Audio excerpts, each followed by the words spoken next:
We are back here in Brussels and heading into Game 3 of Fnatic versus the KOO Tigers with a spot in the finals hanging in the balance. Now, Fnatic's backs are against the wall, and they have to win every game from here on out if they want to make that move. But I want to talk about someone who's going to do everything in his power to stop them from moving on. Smeb. We didn't talk about him in the postgame, but that guy avoiding that early tower dive and his 1v1 play, especially on this Fiora, has just been tremendous throughout the tournament. I mean, his Riven play was spectacular as well, but coming into this is the main thing that I was like, it's like 50-50, but the thing that really tipped my prediction over the edge was thinking about Smeb versus Huni in this matchup. And Smeb has just been so dominant to this point in this series. And we've seen him blind pick Riven. Apparently Fnatic doesn't have an answer. Now we've seen Huni play Riven. Seems like the KOO Tigers and Smeb do have an answer in Fiora. So where do you go from here? It's a good question. It's definitely a good question, and that's where we can jump into Champion Select here. Again, back onto the blue side for Fnatic, so they have a little bit of room to play with when it comes to Champion Select. I feel it's time to turn our heads towards Daylor and the coaching staff and say, what are you going to do to set your team up, your players up in the right place to make the right plays in the game and then come out with a victory? Well, I mean, the game one, we saw them all in on the early game, taking that Ignite. Game two, they slowed the pace down, but they found themselves at a mid-game deficit. I do think Fnatic did a great job of coming back in an extraordinarily difficult situation, and the KOO Tigers didn't close it out effectively. So now it's like, which one are they going to go for next? I think Brawley made a great point in our post-game of our last match there, that Fnatic just need to get a cohesive team composition. Yep. They picked two champions that are great at kiting with the Azir and the Ashe, but then I mean, you went for the all-in, so you can't have the best of both worlds, because then you will get torn apart, especially against a pick like Tahm Kench. Additionally, maybe an early prior on Tahm Kench will definitely be there for Fnatic too, and just get a team composition with an identity, but that isn't as early game oriented. I liked what they brought game one, going full on the early game, but I would still like to see at least 2 teleports, 2 side stones, and then a composition with a clear identity that Fnatic then can play around its strengths. I think Fnatic got a more well-rounded comp aside from the Riven pick. I agree. I think the Riven pick for them was they got to play their ego pick. They got to try the 1v1 top. They tried to camp the top, try to get that ahead. And now it didn't work. Now they can reassured, like, we can't win this 1v1 top. This matchup isn't the way we thought. Now we need to go back to picking top laners for comps. And this is their option to go back to that. And I'm pretty sure we saw Yellowstar ran Ignite last game. That should have been an exhaust, especially against that composition. If you can actually dive into the backline with the Yellowstar, just against these lineups that KOO is running, you need the exhaust. Well, we have our ideas what we want to see, but one thing is for certain, it is do or die for Fnatic here. Right now, we're going to head over to the caster booth for the call. Thank you very much, Dash. 2-0 in favor of the KOO Tigers. Fnatic back on blue side. Last time around, KOO banned out GP Maud and Elise. Are we expecting that to stay the same? Yeah, why change it if you're the KOO Tigers at the moment? It's more on Fnatic. If they want to leave a Tahm Kench open and first pick it, and then ban Rek'Sai themselves, I don't see that happening. I think they will value getting that early jungle pick for Reignover. But then do a mix. You don't have to do Rek'Sai, LeBlanc with Ignite and like all in on the early game. You can do Rek'Sai and like Azir again or Victor in the mid lane, a control mage with teleport, and you get early game power and you get some late game power at the same time. I still think Fnatic should go in for the early game. I think their game one strategy was sound. I think if they execute that better, they can try to pull their way back in the series, because KOO has no need to change their play style, and I think Fnatic should try and play that nearly winning game again. And that's why I like Azir, especially for February, because it's one of the champions where he can win that mid lane and push it in and be aggressive while still have more team fighting power later on. But obviously LeBlanc was left open by the KOO Tigers in the first game because of Gangplank, Mordekaiser, and the Elise ban. But I'm still expecting Fnatic to go for Rek'Sai as the first pick. We see exactly the same bans come in so far for both teams. Lulu would come next for Fnatic, and then Elise, if it is as in game one. Nothing changed yet. Let's see if Fnatic agree and they want to go for that early to mid-game team fight, where they were up against it against Origin in the Summer Split Finals. They ran Rumble and Annie for similar style. Game ended up going long, but it was that play that got them there. Instead of banning Lulu, they take out Vigar. Maybe trying to tell KOO Tigers, you need to ban Lulu now and we get Elise first pick. But I think KOO Tigers can still just ban the Elise and first pick Fnatic first pick Rek'Sai and then get Lulu themselves. This is super tricky because now they need to pick between the Rek'Sai or the Lulu. That's a really high valuation they put on that Veigar. But it does tell me somewhat they want to play Azir again. And they just don't want to risk the same thing happening in the late game or control mage in the mid lane, and they don't want to risk having to match the scaling of a Veigar. So they value that above getting or banning away the Lulu. We might also see them do something completely different, and they just want to avoid what KOO can do in the late game on this champion, because they have made mistakes, Fnatic in the early game, which has allowed KOO Tigers to get to late game, which means this Veigar pick, even if shut down early on, will activate at some point during the game and become super, super powerful. Well, Lulu has been played once by the KOO Tigers this tournament, by Kuro, and it was a loss. We need to see how they handle themselves and what Fnatic will run into it. Currently, the hover is on the TF. You know that Kalista is still up and available, but Fnatic have not played that yet. Kanan's up too. Kanan is up too. I mean, you can do a full global comp here. You have Rex already. Twisted Fate, you don't have to pick it now, though, the way I see it for Fnatic. Because if KOO Tigers wants to try and skirmish you early on with Smep up in the top lane, you bring 2, 3, 4 teleports, and you say, hey, you're not alone now. It's not a 1v1 anymore. But yeah. Fnatic just goes with the early Orianna pick, though, which, if you're going to pick Orianna, I like picking it in this context. However, coming into this series, the only 2 games Fnatic had lost had been Febiven on Orianna. It's not a surefire playmaker. It is more of a late-game champion, and it is good in the lane at least. So Fnatic is definitely keeping their options open, if more than anything here. It's one of these small counter picks into a Lulu. In the laning phase, you will win that as the Orianna. But it is a bit what we talked about, how by banning Veigar, it seemed like Fnatic want to try and get a scaling mage in the mid lane, just not want to deal with Veigar's scaling as well. So ban him away, so they might run a composition now, a wombo combo composition against this Lulu and say, okay, you can only ulti 1 guy. If we get 2 or 3 with our AoE comp, the Lulu ulti will do very little. But obviously you have to then execute it perfectly. All right, we'll see if Febiven can make that work and how well Yellowstar is going to perform on this Thresh. First time here at Worlds 2015. Thresh has somewhat fallen by the wayside as a go-to support. We did see it last week, KT versus KOO. And we'll see what Yellow can do with it today. Lee Sin locked in for Hojin, formerly known as Lee, and Prey going to his Ashe once more. This is actually the jungle pick I expected, not the Zac. In most of these games, Hojin did get some good late-game teamfights with the Zac, but this is much more his style. It's not a good matchup against the Rek'Sai, but it's probably better than Zac as far as early game matchup. For sure. Because Lee Sin is a good early game champion. I really like those 2 picks from KOO. They're also forcing Fnatic into some difficult choices because the Ashe arrows can be game-changing. Yeah, KOO Tigers is running with a lot of pick potential here. Lee Sin single out a guy, Ashe Arrow single out a guy. Alistar is fantastic at diving, again, catching out people. So KOO Tigers with a lot of pick potential on their side. So far, though, not running a whole lot of damage. And a big change in style for Hojin. Both of his Zac games previously, the pre-6 ganks almost non-existent. Now, gonna have the option to surprise Fnatic. They will go blind pick Riven. I want to see Lissandra soon. Someone has to play Lissandra top into like Fiora or Riven, but nobody's done it so far. Not sure Smep needs to. I think we're gonna have to wait for Marin to play it in the finals. It's one of his most played champions in solo queue, and both these guys are Riven players, or on Smeb's case, a Fiora player. Smeb can just go Fiora and take the same Doesn't seem like Fiora is in Huni's champion pool here. Could end up costing them a whole bunch. Or does Smeb go and play the same pick into Huni? So Huni played into Smeb. Let's think back to game 1, because what happened in this matchup, it was very even early, but as soon as Huni got a bit of armor picked up for that Frozen Heart as the first item, there was no trades going on anymore. He could just push out the wave all the time and look for flanks. He didn't have to worry about the Riven trying to all in him. So Smeb is going to do exactly the same. Again, it's a composition with so much pick potential coming in here. If Fnatic is mispositioned, that's an arrow in your face, Lee Sin kicks you back and smack. And I think the Hecarim is a reliable counter pick to the Riven. It is a favorable matchup later on in the game, whereas the Fiora is still a skill matchup that Smeb won, but they're not necessarily taking risks here. Hojin on a comfortable champion, Kuro had to do the Lulu denial. These are actually much different team compositions that we did see in game 1, so maybe we see a completely unique game here.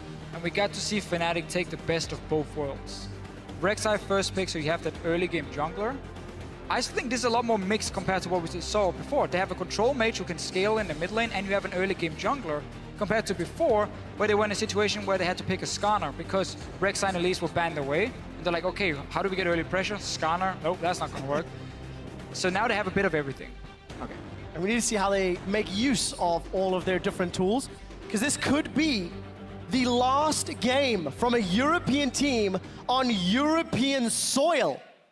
Ladies and gentlemen of Brussels, Let your votes be known on Twitter and with your cheers. Will Fnatic be able to pick up any games at all in this best-of-5 semi-final?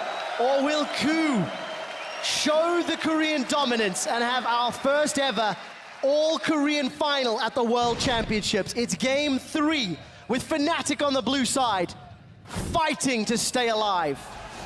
And that hill has become incredibly challenging. Fnatic has to win 3 games in a row, but with the closeness of the first 2, it is a definite possibility. What we have to keep in mind, though, is if this game starts early for the KOO Tigers in a favorable fashion, if they get first blood, if they start up a couple thousand gold, I think the entire series is over. I do not think mentally a team can come back from that type of start after the agonizing way they were defeated in the first 2 matches.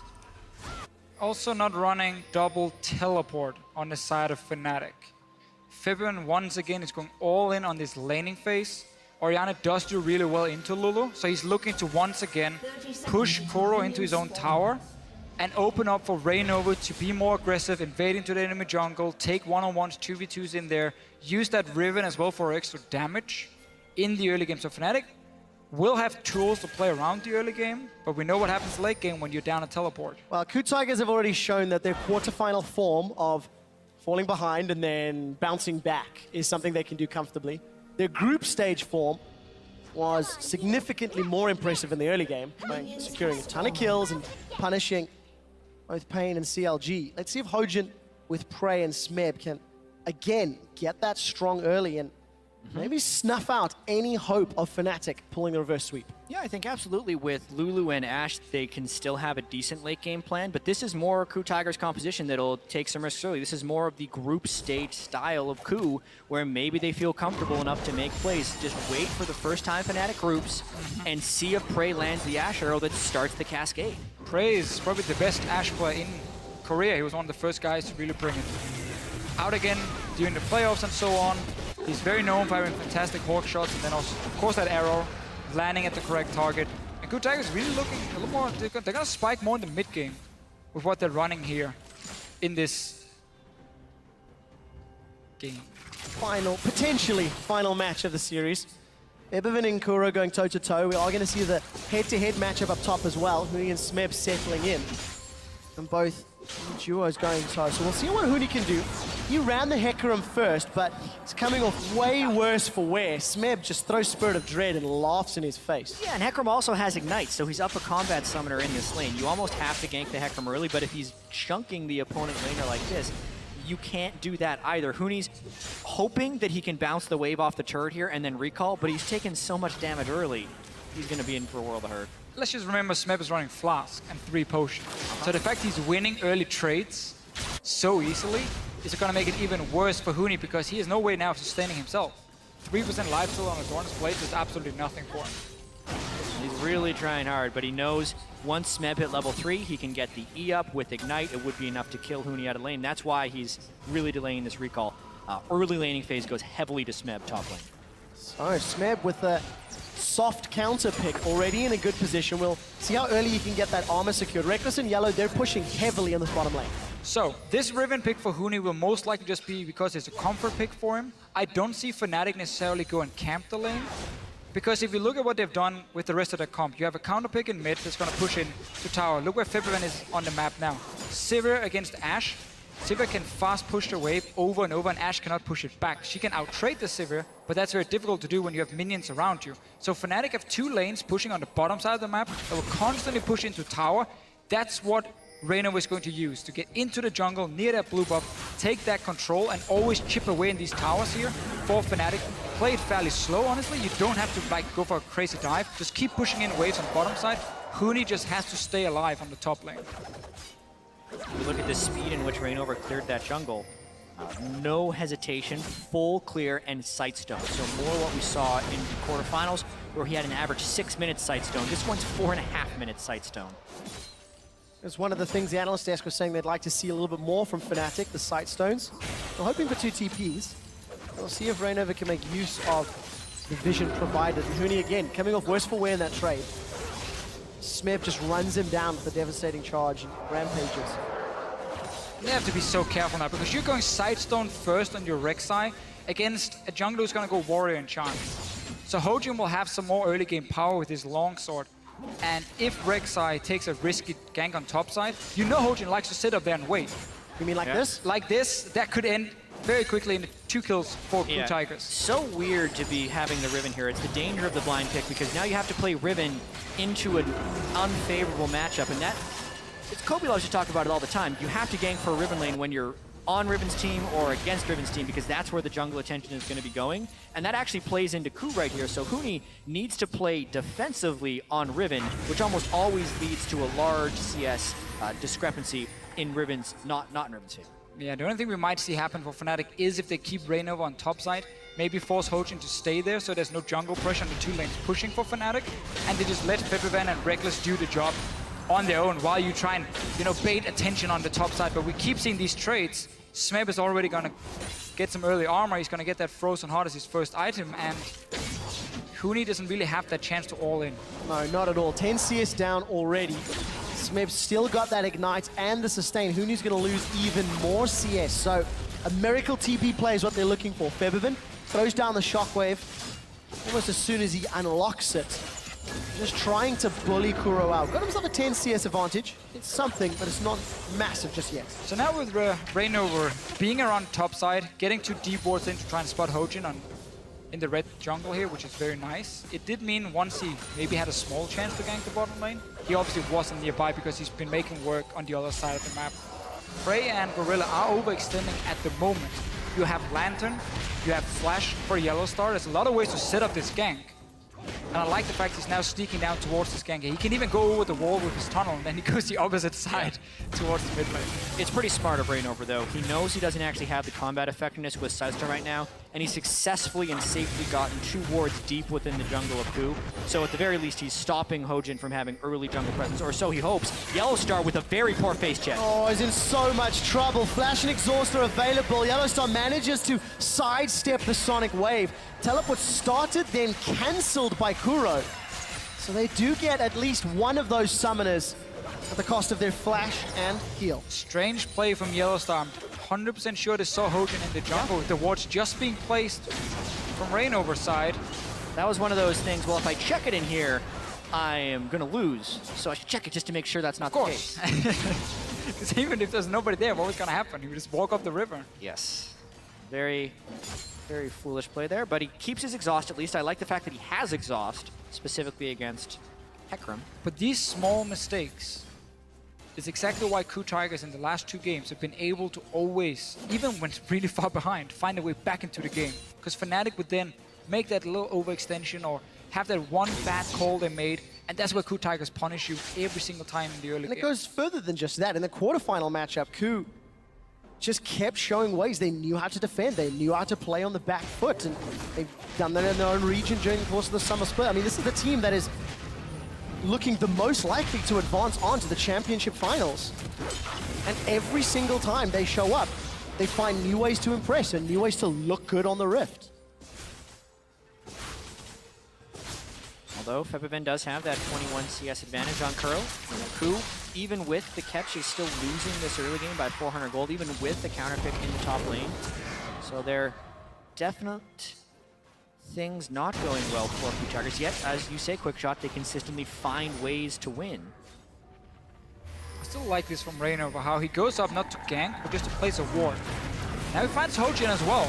He's going to look for the knockup. Huni actually flashes over the wall. Dragon's Rage will buy some time. Reignover's holding on to his flash. Huni pulled the trigger very early. Look at the river. KOO has got support. Reignover and Huni, they've gone too far. Onslaught of Shadows sends him against the wall. Smeb is looking for Huni, looking for first blood. Febivan does have Shockwave, but will not use it. Flash is available, and KOO Tigers, they secure the first kill. Great roam by Gorilla to be there, and that's ultimately what salvaged the kill at the end. But honestly, there were so many small misplays by Fnatic in the approach of that gank. First off, Reignover didn't have to jump over the wall early because Hojin was going to walk around that bend, and then he could have followed with his tunnel. Secondly, he unburrowed early and didn't chain the CC with Huni, but with the Alistar roam up in the top lane, Fnatic at least cross-maps with the turret. Yeah, that's what I like about the play here for Fnatic, is the fact that either it's 3 versus 3 and it's even because they forced Hojin away, or if another guy joins, being an 80 carry support or whatever, you take the bot tower. Because again, remember what Fnatic has done for the first 10 minutes. Constantly push the bot lane and the mid lane and chip away on the towers. The idea of the play was great. Reignover preempted the Lee Sin invade.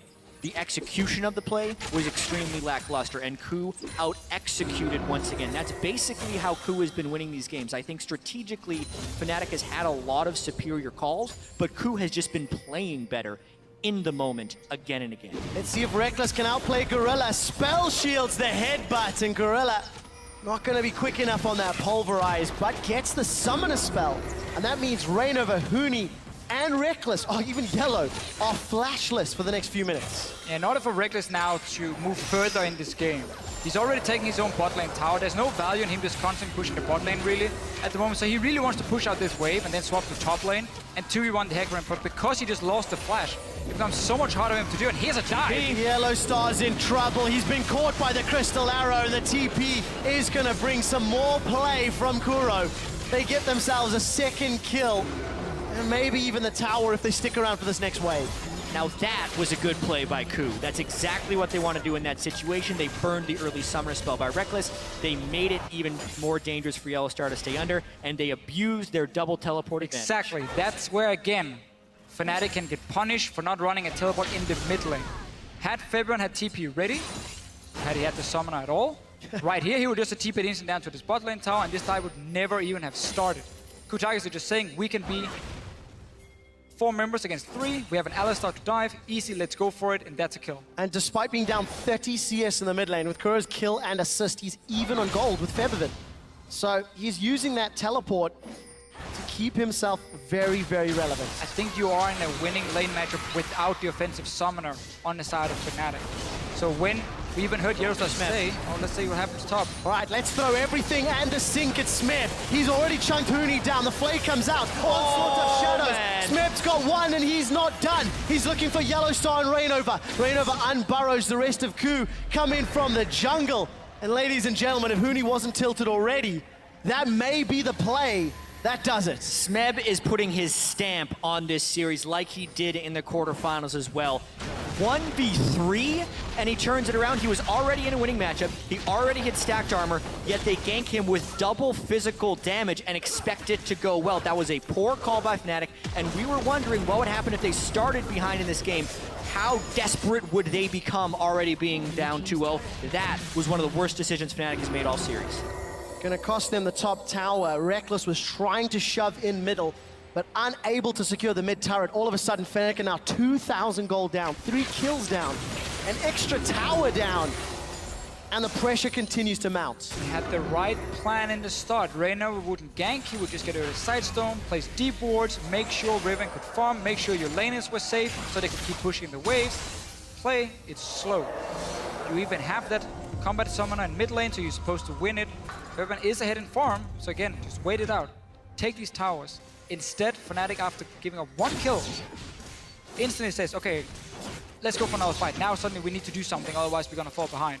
And that's where KOO Tigers can punish them completely. Oh, you got a flash sideways, Feathervin. He doesn't get away from the arrow.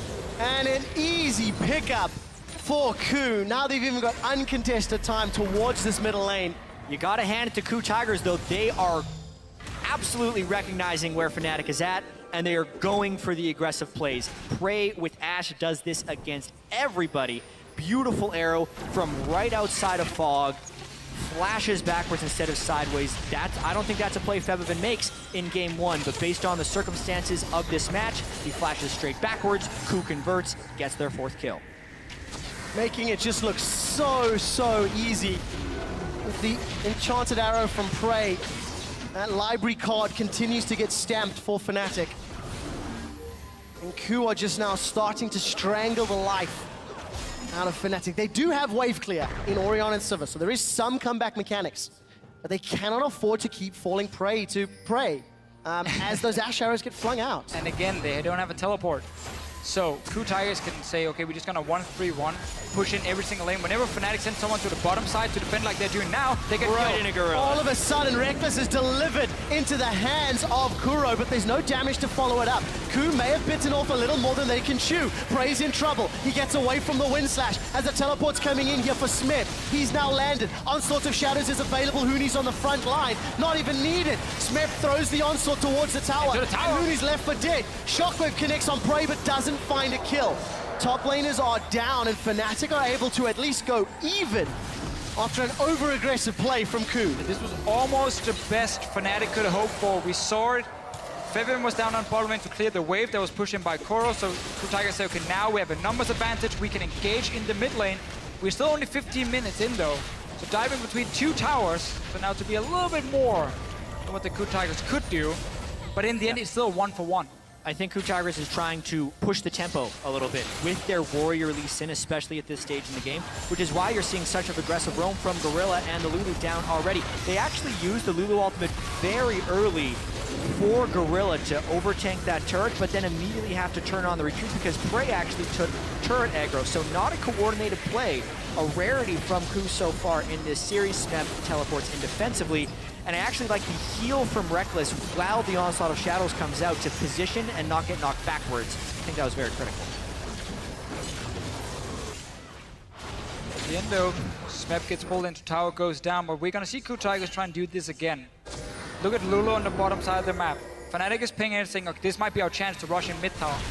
To force at least the teleport from Koro. That's the best you can hope for if you're Fnatic. Force the TP, then back away, but then do it again in 2 minutes time when KOO Tigers cannot put up this 1-3-1 pressure. So Fnatic want to force a teleport right now to get that summoner away, but KOO Tigers, they know it, they're ready to fight. Oh, Gorilla's gone in and found 3. The arrow connects onto Reckless and he's dead. He gets kicked backwards. Gorilla's the one with the kill credit. We just see Hooney take the lantern to safety. Tower will give Fnatic some breathing room.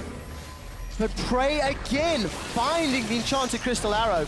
Reckless had flash. Smith may a little bit out of position. Hooney and Yellowstar trying to jump him down, but Gorilla comes forward. The Shockwave finds 4. There's simply not enough ability power. Yellowstar and Rainover, like lambs to the slaughter. They throw themselves at the wall and come away wanting. Yeah, trading a Thresh kill for an unnamed kill on the enemy side is not a good idea. Yellowstar really with a bit of a desperation play here, and I think this is another one. Fnatic desperately trying to turn this game around. Rainover's now in enemy territory without much backup. No, he does have at least some protects and dissonances from Febivent. And that now puts Fnatic even further behind. 3,000 gold. KOO Tigers. They're showing up. Yeah, they really are, especially in this game where they're making the Ashe plays work. This is why Ashe was banned against them so many times earlier on. So we get once again this trade between them, but the only positive thing really for Fnatic with this fight, even though they're losing all these members and it's obviously not a great play, is now they have a bit of time, but there's only one teleport on the side of KOO Tigers. This is your opening if you are Fnatic to get back into this game. You need that mid tower down. You need to get a team fight around the dragon and you need to win that team fight. If that doesn't happen, KOO Tigers is going to keep doing this for another 10 minutes and they're going to keep getting more and more kills. I'm looking at the items though, and Fnatic just isn't there. Every powerful item that they need to complete, Death Cap on Orianna, anything on Hooney, Infinity Edge on Reckless, KOO is ahead of them in every single aspect. You just don't have a choice. They cannot 5v5 unless they get a pick early, but KOO is the team getting the picks. Fnatic actually just needs to stall this one out and give away dragons. The thing is, by stalling it out for Fnatic, you just put yourself in a situation where you will have to spread out on the map, wave clear in the side lane, and then 5 members from KOO Tigers will dive you in the mid or in the top lane, and they will get their kill or start setting up the Baron. So you just put yourself in a situation now where there is no good play. And that's the worst situation you could be in as a team in League of Legends, because normally you always have, okay, there's one good play, one okay play, and there's a few bad plays. Obviously, we're trying to aim for the good one. Now you're in a situation where everything is bad, bad, bad, maybe okay at the very, very best. And you need to outplay KOO Tigers then. You have to give so much credit to KOO Tigers. They were coming in heralded by many as one of the weaker Korean teams, but Hojin finds a death sentence, and as the support of Gorilla on the hunt is coming out, Huni has arrived from the back line. Dragon's Rage finds 4 Ash Arrow onto Feathervin as well. Gorilla's still running interference. Reckless has got a kill onto Hojin, and Gorilla's Unbreakable Will is quite early. So the bad plays have resulted in a net +1 kill. Defensive flay to get rid of Smith. Huni's trampled underneath the weight of that power pony. Reckless is in trouble. The shockwave's already been pulled, and Fnatic's last chance, last ditch effort is being strangled away. KOO take 4, the cost of 2. You can see what Fnatic is trying to do. Again, they're simply saying we have to just try and go for some insanely risky plays. Waiting is going to be almost impossible for them. At least that's what seems to be the call for Fnatic. And obviously they lose the fight. It's the manifestation of desperation to Fisher. It is. Because they are down 3,000 gold, and they had a clean kill onto Hojin with no casualties, yet they persist. The way they come back in this game, if they want to come back in this game, is through several small wins, not one home run. You can't be swinging for the fences on every single pitch, or you will strike out more often than not. So KOO Tigers is taking the reliable good plays, and they're literally punishing Fnatic every time they reach too far. I think you have to take a step back and just look at KOO. We'll do that in a moment. It's just a replay of that fight. Yeah, Hojin makes a mistake.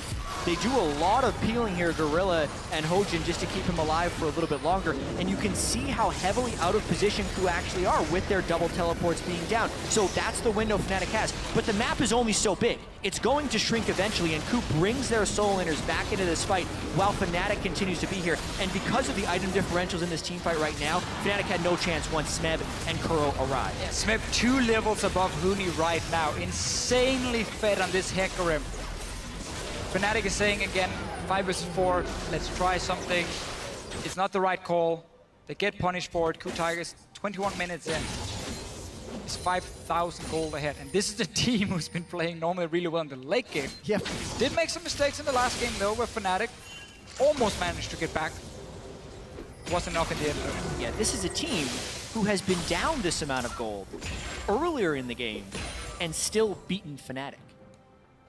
And I asked the question at the beginning of the day, if Fnatic get the lead that KT had from the quarterfinal, will Fnatic close it out? I said yes back then. I definitely expected more from Fnatic when it came to their shot calling, how to snowball the games. But all credit to KOO for, again, punishing when the mistakes presented, playing so safe they didn't provide more opportunities for the lead to extend. This is a team that is... You can question some of their calls, but you cannot question their ability to find ways back into the game. They wiggle out of every chokehold they're put into. Very creative teamwork. You can tell KOO Tigers, really Gorilla picked the team that he wanted to play with. A lot of old members from Najin. The B team at the beginning of the year, a lot of players right? that had been rejected by other organizations. And they are not even just one game away from the final, a couple fights away from the final. Wow, Feathervin's already dead. Shockwave didn't even get used. Wild growth on that frontline Gorilla. Unbreakable Will reducing any damage he could take. And KOO just say, we'll have that, and brute force their way into the mid-inner turrets. It's the same situation again for KOO Tigers. They push in at least 2 lanes, so they have one guy from Fnatic defending. This time it was Huni with no teleport, and they know, okay, he's gonna catch the wave at tier 2 tower. We walk straight through Fnatic's jungle, and we just dive them 5 members. We have so much engage. Hecarim, Alistar, Ashe, Lee Sin, like almost all the champions can start the fight for KOO Tigers and get that one pick, and they even spike in this mid game. Huni's in trouble. The onslaught will throw Smeb far enough to get the kill credit. Reckless is now exhausted. Yellowstar's trying to run interference. There's no box available for zoning. It's a double kill for Smeb, and Kuro gets his 3rd. Fnatic were dancing around the Baron pit, and KOO take their lives. The mid-game power spike of Hecarim Lulu.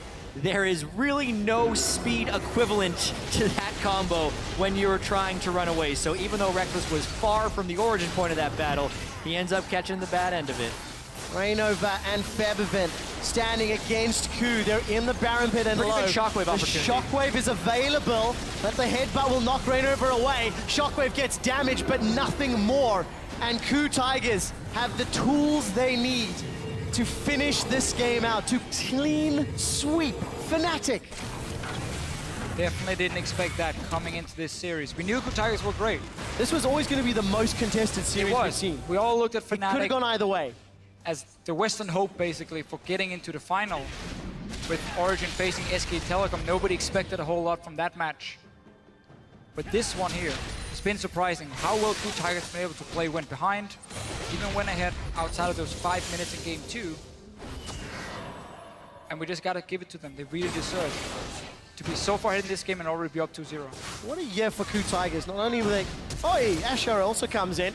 Kuro's just going to keep trying to run down Huni. But put together as someone of the B team, Reckless on the hunt. He does not want to get caught out. Smith still got that onslaught. Fnatic just has to concede so much right now.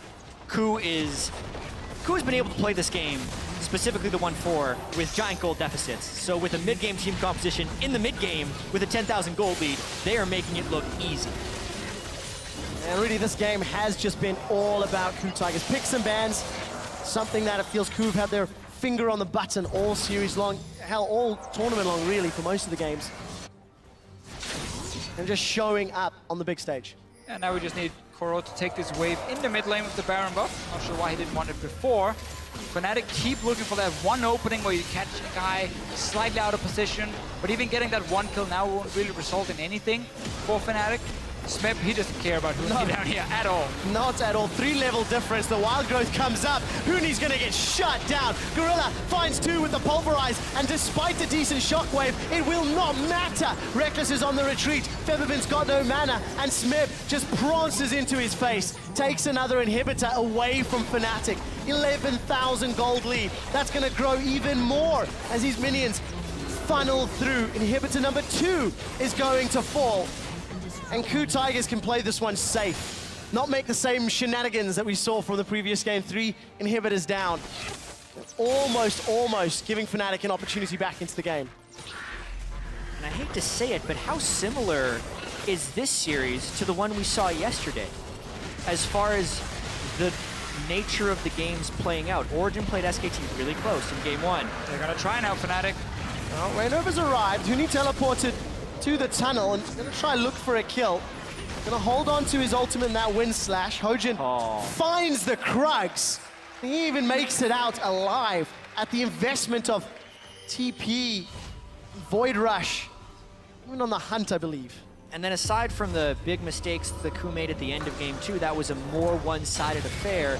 And then game 3 has just been an absolute slaughter. KOO comes in with some different picks, more of their comfort, you would say, with Hojin's Lee Sin. And this game isn't even looking close. I think KOO Tigers, what they do so well is they make so many of these low-risk plays. They're very consistent in the way they play it out. They don't go for that all-in tower dive that completely backfire very often. Even when they had a bad play in the mid lane, it's because they were so far ahead already and they end up just trading 1-for-1.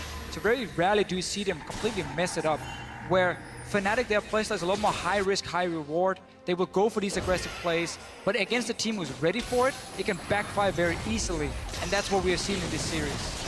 Well, Death Sentence finds Smeb, but Yellow Stars just booted away. Shockwave laying available in the middle of the lane. Prey not going to step close enough. The Super's now inside the base of Fnatic. Who need to play with time and play with the Winions. That's all they need. Hooney's trying to deal with him on the bottom lane. Yep, 2 inhibitors down. This time Fnatic doesn't have an Azir who's much better at clearing multiple waves of supers, so even these 2 waves of super minions give KOO a big window to take down inhibitor 3 or the game. Gorilla's found Reckless and Smep once more. Reckless gets feared towards his Nexus. Featherbin's on the retreat, waits for Exhaust to tag before throws down the Shockwave. Hooney wants to try clean up, but the Dragon's Rage will send the team away. It is a double kill for Fnatic. They're defending, but it's very little. It's very late, and I don't think it's going to matter.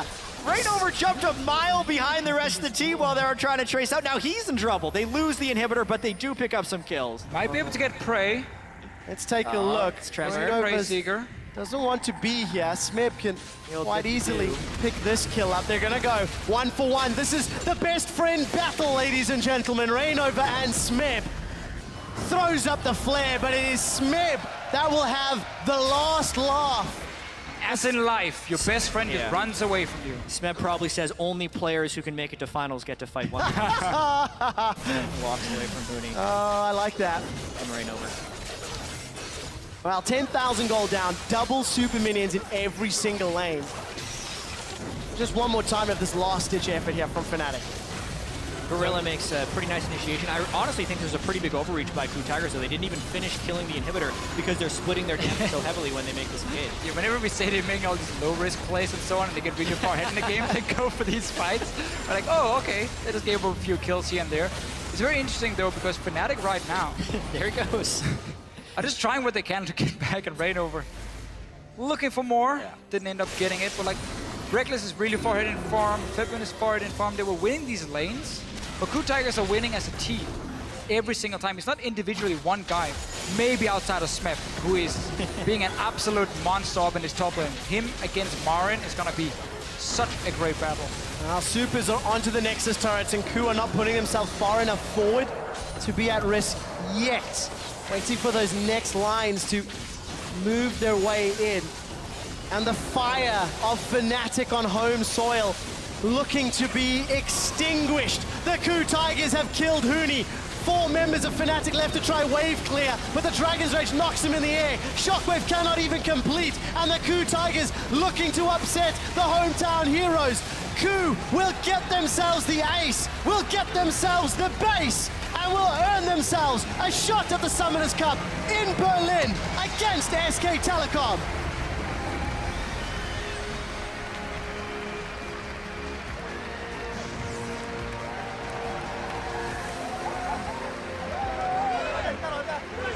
And you can't help but be happy for the KOO Tigers. Especially Gorilla, who has done so much this year to make this team happen, to coax this team through the season.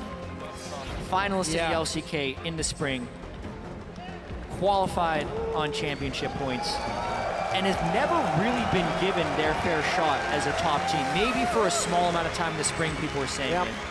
Now, they have the chance to definitively be the best team in the world if they can take down SKT. Very few people look at some of these players on this lineup and really praise them, but we get to see what they can do here. Gorilla, fantastic support. Smep in the top lane, going crazy every single game. Obviously, when there's a winner, there's a loser as well. Crushing defeat for Fnatic. What great play from KOO. All told, every time they're discounted or underestimated, they show up and surprise absolutely everybody. But it's been such a weird year for the KOO Tigers. They start out in the spring split by winning everything, being #1.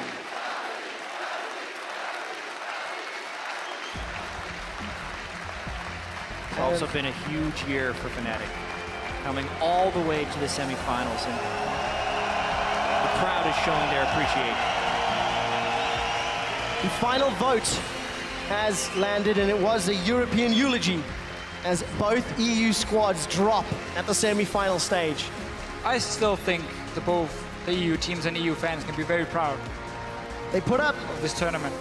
more of a fight than many were expecting at times, but mistakes that we did not see from the Korean squads of KOO Tigers and SKT is a very large part of why they won those series. So often been the story. The Western teams trying, having some great players in there, having some good players who can challenge them. But then, as a team, the consistency kind of lacks when it comes to the calls, and that's where it can go wrong against these Korean teams who really will punish you. And that's what we see. Everybody in the venue is on their feet to show their support here. It feels like a mix between being happy for KOO, but also for Fnatic, who put so much into this game. We've got to give some props to KOO Tigers, because as you said, Deficio,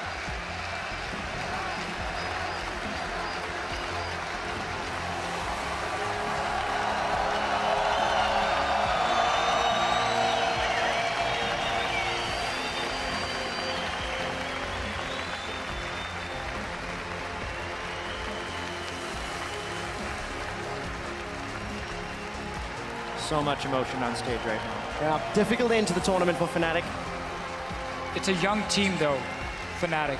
A lot of new players being picked up for this season. We know the potential is there for this team. They will be back next year, 100%. They're very, very serious, great coaching. Everything is there for Fnatic to become one of the best teams in the world. Great support by the fans here. And this is one of the harsh truths of World Championships. 16 teams show up, and everybody loses except for the champions. Everyone actually has a crushing moment. 15 of the 16 teams. Something you have to deal with as a pro. Great send-off to everybody that came out to the venue from Fnatic. But at the end of the day, they are now eliminated from the World Championship.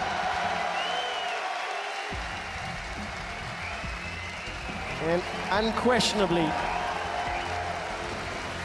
we are, of course, in the round, and it actually appears Fnatic's going around every side of the stage to pay fans their appreciation as well.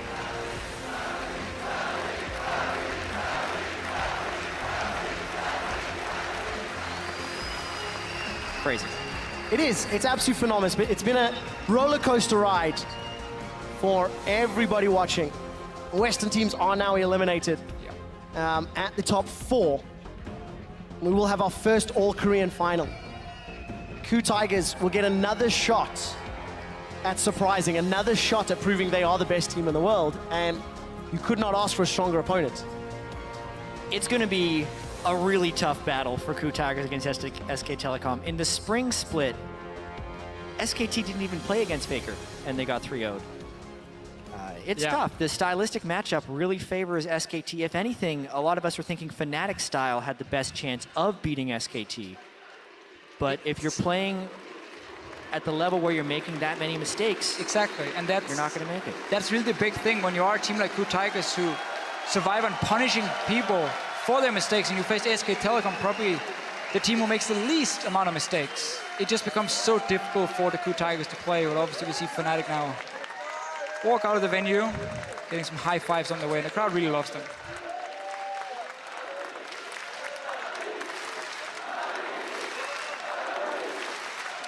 We're hearing the chants again from the audience. Now they turn their attention to the overall victors, KOO Tigers, 3-0. Yeah. After an embarrassing IEM, after falling at the spring finals, that was the thing. LCK qualifying on championship points. They had a great run insane. early in summer, but then also sort of tripped over themselves in late summer. Like, this team, you can never get a They've read gone on like them. this. You can never get a read, ever. It's really crazy for them, but also it speaks to me how good these guys are when it also comes to kind of removing some bad memories. Potentially, IM Katowice was the last time we saw them internationally. Again, as you said, it went horribly wrong for them, lost to World Elite in a match people probably claim one of the biggest upsets we've seen in a long time. And then you bounce back, and I was talking to Hojin as well, and he was like, we're really good friends. We don't go down if we lose. We can always pick it back up. We trust in each other. They've been using that this season to bounce back. Well, with the power of love and great League of Legends play, KOO Tigers are going to advance to the championship final. But now we can head over to the interview lounge with a word with one of our newest finalists. Thank you very much, gentlemen. Joined here by Gorilla after 3-0 Fnatic and making it to the finals. First up, congratulations on fantastic League of Legends. And let me ask you about the importance of making it to the final for you. You've been at Worlds before, but now at the beginning of this year, you had to build up this whole new team with ups and downs. How much does it mean to make it to the World Final? 우선 결승 진출을 축하드리고요. 감사합니다. 비록 작년에 이제 월챔에 진출한 적이 있지만 올해는 이제 새로운 신생팀을 꾸려서 여러 가지 고난 끝에 결승전까지 진출하게 되는데 이번 결승전 진출의 의미가 어떻게 되나요?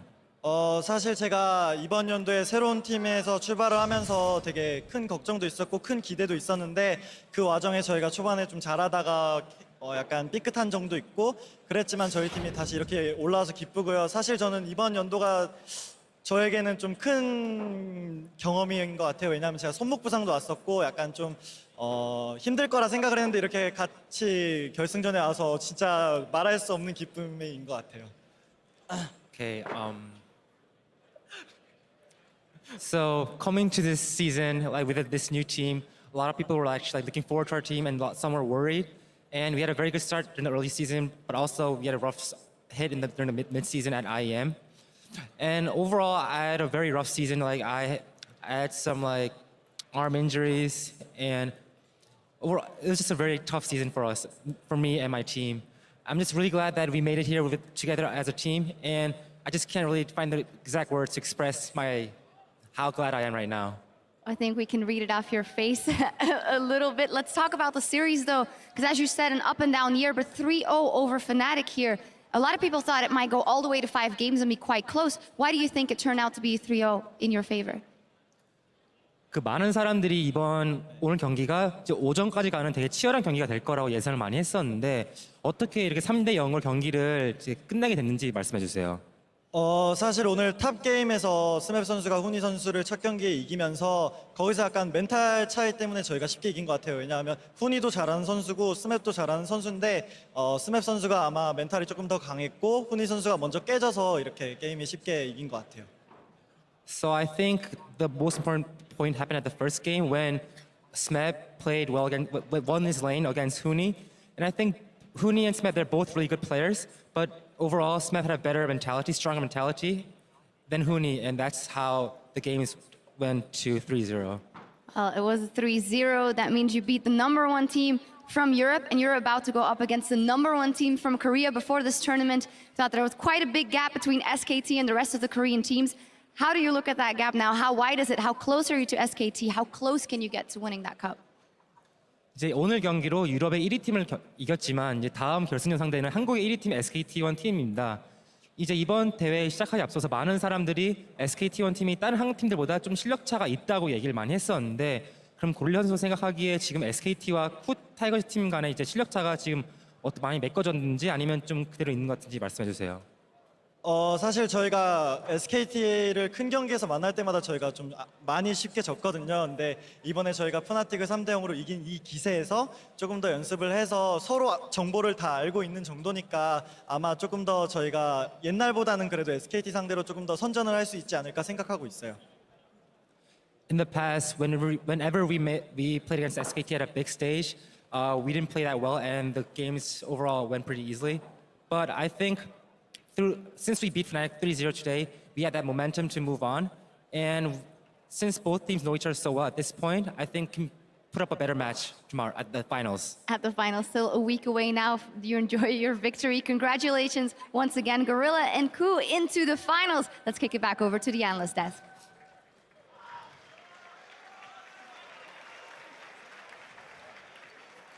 Dearly beloved, we are gathered here today to mourn the death and celebrate the life of the European teams at the World Championship.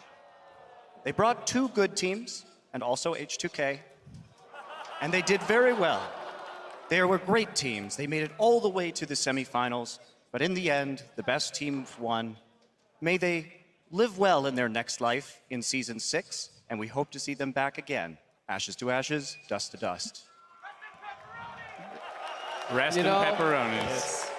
I too was very sad when this happened, but somewhere during the last game, Monty just gave me a bit of his favorite drink here, and I feel that really helped drown away the pain. So just for you 2 gentlemen, I just want to make sure you get some Kool-Aid as well, because we can really celebrate this fantastic victory of, an all-Korean team, which is fantastic. Yeah, and it really does fulfill the pattern of Korean teams at the World Championship. Season 2, the first season with Korea, 5 Koreans in the final, Korea loses.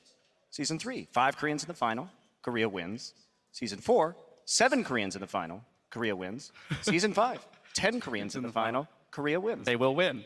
We know that much is true. All right. Yeah, exactly. Conservation of Koreans must be preserved. We will get into that finals series in just a bit, but I do want to reflect on this one. Again, a 3-0, but it really was much closer than that, and that's what I want to dive into. For these 2 teams, I mean, those first 2 games, Fnatic was in great positions. It really could have gone either way, right? Those were extraordinarily close games. Fnatic had a strong early game lead in Game 1. They had a fantastic comeback attempt in Game 2, and they really did play well. Sometimes you get 3-0s that are close.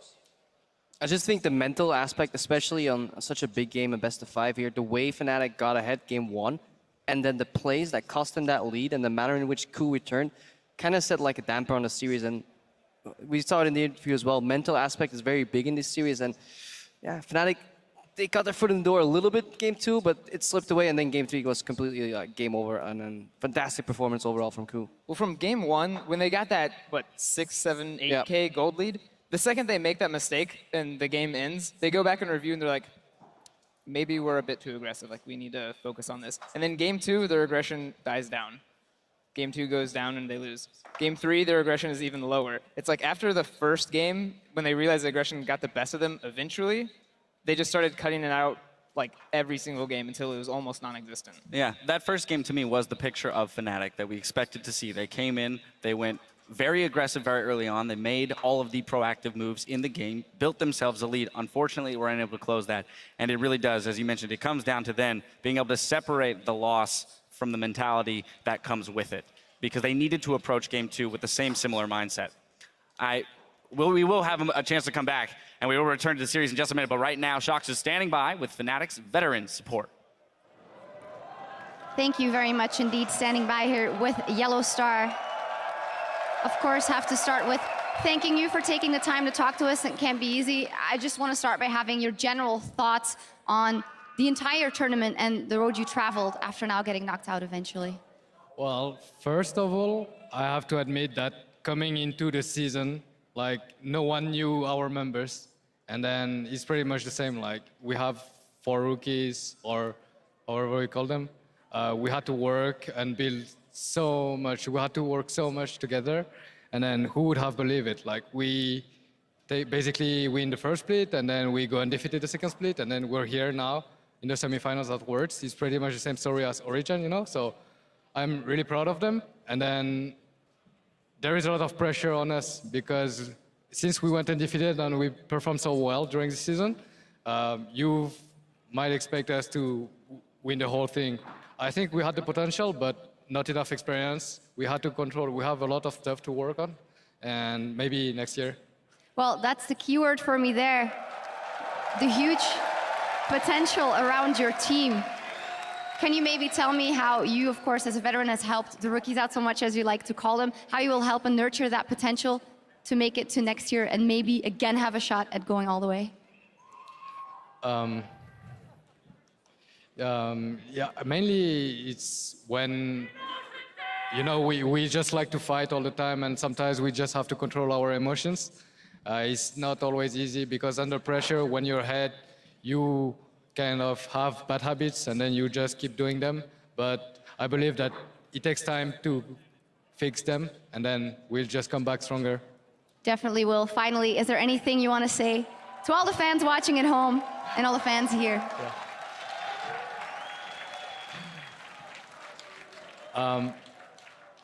I don't know, it just felt special because it's the first time we play in Europe, and anywhere we go, we have so much support. And I just want to say thank you to everyone who are watching at home or just people coming here to watch us play. It's just amazing. Like all the passion you guys have.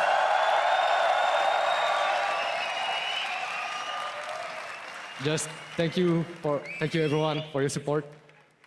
And thank you, Yellow Star, class act, what an interview, and what a fantastic run in the World Championships. Thank you so much, and see you next year.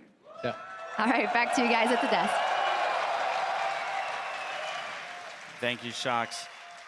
Much deserved support from the audience here. I do want to return to your point during the eulogy, which is that Europe as a region brought 2 teams to the semifinals of Worlds. It was between Europe and Korea, and these are 2 very strong teams, Fnatic especially, that should be celebrated as they exit the tournament. I mean, absolutely. I would have never expected 2 European teams to be in the semifinals, but with China really underperforming and Origin really getting their act together, they did a great job, and Fnatic definitely deserved to be in that semifinal too. Undefeated season, really a remarkable year for them. Yeah, and it kind of helped us forget about the 3rd European team, so that was all good. But yeah, fantastic performance overall by both these teams. And I mean, if you asked any of these teams coming to the start of the season, maybe like if we give you the offer here and sign here and you get to the semifinals of Worlds, most of those teams will say like, okay, definitely Origin. Fnatic maybe a little more hungry, but you can't underestimate how big like that performance really is. I like Yellow Star's comment on experience because I think that's really undervalued right now. Like shot calling is normally built from experience, and a lot of the knowledge in the game isn't something you can pick up quickly. It's something you have to like, you know, trial and error, go through it. So that being, I think, Europe's biggest weakness is experience, means it's only going to be growing for next year. So we're coming next year. All right. All right. I look forward to H2K next year. Yeah, buddy. I do think that's a big thing. It's a team of very talented but very young players. They will only become stronger through the next season of play. Now I want to turn our attention back to the winners of today's series. So KOO moving forward, and one person in particular. There was one person that broke away from the pack and claimed our player of the series honors. That man was KOO's top laner, Smeb. A 7.57 KDA and 31% of his team's damage. I mean, it's just absolutely incredible. I think his performance tonight was thoroughly dominant. That Riven game that we're seeing right in the first game played so well in these team fights. And there's a couple intangibles in League of Legends that you can't measure in kill participation, in gold necessarily, in KDA, and that's the pressure you put on the map, the way you play that lane, the fact that you can potentially tilt your opponent by your playstyle, dodging ganks here and there, and the pressure Smeb brought to this series and the mental aspect that brought into KOO versus Fnatic, I think cannot be underestimated either. And they just didn't have answers for Smeb's champion pool. We saw even in that last game, they tried to blind pick the Riven. They knew they couldn't let him have it again. And yet he plays the reverse matchup that he had in game one and absolutely dominates on that Hecarim. So it was a very impressive individual performance that covered up some of KOO's weaknesses, such as some of the early jungling of Hojin. Yeah, that's what I like most about Smeb, is because normally you look at these top laners who are doing well, and it's because they have a top lane focused team. This was like Hojin not even going top for the first 10 minutes of the game. The third game, yeah, he like changed his playstyle with Lee Sin, and I like that. But this is Smeb getting an advantage and surviving getting first blooded and still staying relevant in the game with zero jungle pressure, which in my opinion shouldn't happen. You shouldn't be able to outplay those dives like he did. So I'm really happy that that was like possible. Well, it's time now to pull up the bracket because we now have our 2015 League of Legends finalists. SK Telecom have looked dominant, sweeping through the group stage and the bracket stage straight into the finals with a perfect 12-0 record. Meanwhile, the KOO Tigers came out of the group stage with the #2 seed from Group A, but fought their way through, first taking down KT Rolster and then Fnatic to secure their spot in Berlin. Of course, at the start of the day, we wanted to know what you wanted to know over on Twitter. First up, at Ari Bambari asks, what does the victor of today's series have to do to beat SKT? They look invincible at the moment. Now we know it's KOO, so gentlemen, the floor is yours. Yeah, how do you beat the Koreans, Monty? I mean, I think that Smeb probably has a wider champion pool from Marin, so if he can abuse some of these matchups that Marin has. We've seen Marin's a great Fiora player, but there's still the Riven question. Marin's not a Riven player, so if Smeb maybe can get some of these good matchups rolling, that could be a way that they could win. I mean, one of the ways KOO won this matchup was that top lane matchup, but he's going arguably up against the best player at Worlds in Marin. So even if Smeb doesn't lose that matchup and it stays even, then you got to start looking at the rest of the map. And I think Banky does better than Hojin. Yeah. I think that's not a bold statement to make. And then in the mid lane, I think whoever they decide to place, you know. A quick preview of our finalists there on stage right now around the Summoners Cup, which they will be fighting for next Saturday in Berlin. We've hit a lot on Smeb. You know, on the side of SKT, what are their largest strengths? We've talked about Smeb being a strength for KOO, but largest strength for SKT? For SKT, man, I feel like they're just really, really well-rounded. And in this one in particular, like, said it a million times, like, they do have Faker against KOO in this one. KOO, I think, surprised a lot today and did really well, but this is going to be a Faker he has to take on for the next one, and a lot more cohesive team than Fnatic showed today. Well, next up, we had Freaky97, who asked, do you think this year's SKT team is more dominant than last year's Samsung White? I mean, on paper so far, being undefeated kind of makes you believe it, but the one crucial matchup there for White was when they played Blue, and they dropped the game there, I believe. Nope. No? They 3-0 actually, but I think when the Koreans face off against each other, that's going to decide the matchup. So when SKT plays KOO, that's when we'll know. Yeah, I think it's a little bit too early to say that. It's also important to note that just in my history of casting Samsung White, they had a history of being very cocky when they got up 2-0 in a best-of-5, and I think they were a bit more lackadaisical. SK Telecom has been all business so far, so that is, I think, a major difference. But we need to wait for the finals to find out. I do like the play style of SKT. It's like this very, very split push-oriented, crisp League of Legends where you got to play a lot on feel. Dodging those ganks, the only really mistakes you see is people moving up to clear minion waves and then getting punished for it. But it's so hard to really appreciate that style unless you start toggling the vision a lot more, because the way SKT plays out these games and get these tremendous leads, they make it look easy, do it very often in full vision of their opponent, but they play around the fog of war so well, and that's for me is just so impressive. Now, probably Jat mentioned earlier that a lot of us had considered Fnatic to maybe be the better matchup against a SKT because they would take the fight to them. Well, KOO has shown throughout this tournament that they can play more than one side out. You mentioned in the group stages, they really went after things. In the bracket stages, they started to pull back, just play it safe, wait for the other team to make a mistake. Do you think that this team has enough options in terms of game style and strategy that they could take games off of SKT or even take the win? Well, I really am kind of impressed by KOO's pick ban. Like, I think that's kind of overlooked a lot of that time by just like how the games are played out. But being able to survive early game is definitely something I think KOO needs to fix. And if they can play like they did in groups, like that's gonna be fine. I do think KOO's strength is the pick and ban, because when I watch SKT, there's not many like, oh no moments in the pick ban phase where I'm just like, oh my god, SKT got this champion, it's over. Sure, Rise is sick, but it's not like an oh no champion. We can't forget the Rise. We still haven't finished that discussion, Monty. but you see KOO get Lulu, and you're like, oh no, like they play Jinx. They have like an awesome Ashe player. Like this kind of sucks. They have this one champion. So I think that has it for KOO right now. And if they can get through the pick ban phase well, I think they can maybe take a game off or two. And I think KOO just did a great job of drafting tonight. And they've been a team that has a history of good drafts. No Faye, their coach, is very, very good in that regard. All right, well, both teams have complimented for their drafting, so that will make for a very interesting pick ban leading into the gameplay itself. Now, we'd like to note that after 4 weeks of the over 2 million pick'em entries from around the world, only one is still 100% correct.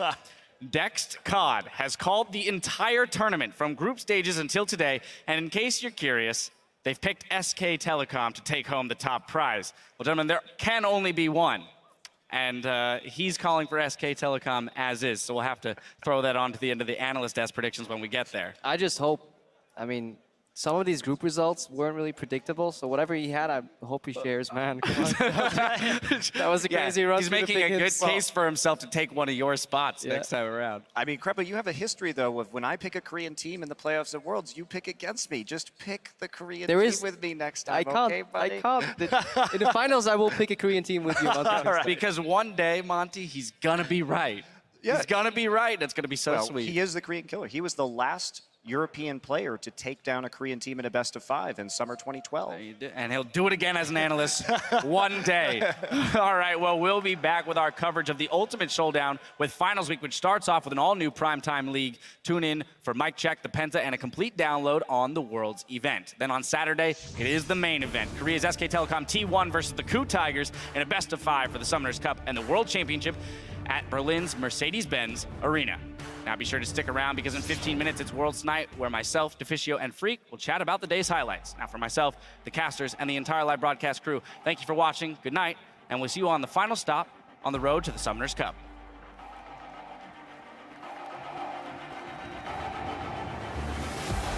Advance to Berlin for the chance to battle SKT.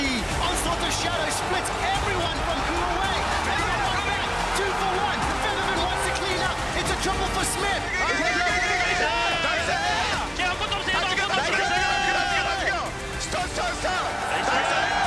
One step closer to an all-Korean final.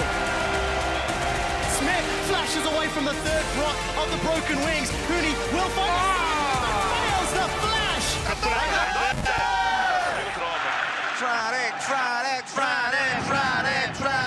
KOO are looking for a rampage. Gorilla jumps forward. He manages to find another as Smeb's running down Featherman. And KOO Tigers are 2-0 against Fnatic. Gorilla comes forward. The Shockwave finds 4. There's simply not enough ability power. Yellow Star and Rainover like lambs to the slaughter. Hooney's trampled underneath the weight of that power pony. Reckless is in trouble. The Shockwave's already been pulled. KOO will earn themselves a shot at the Summoners Cup in Berlin against SK Telecom.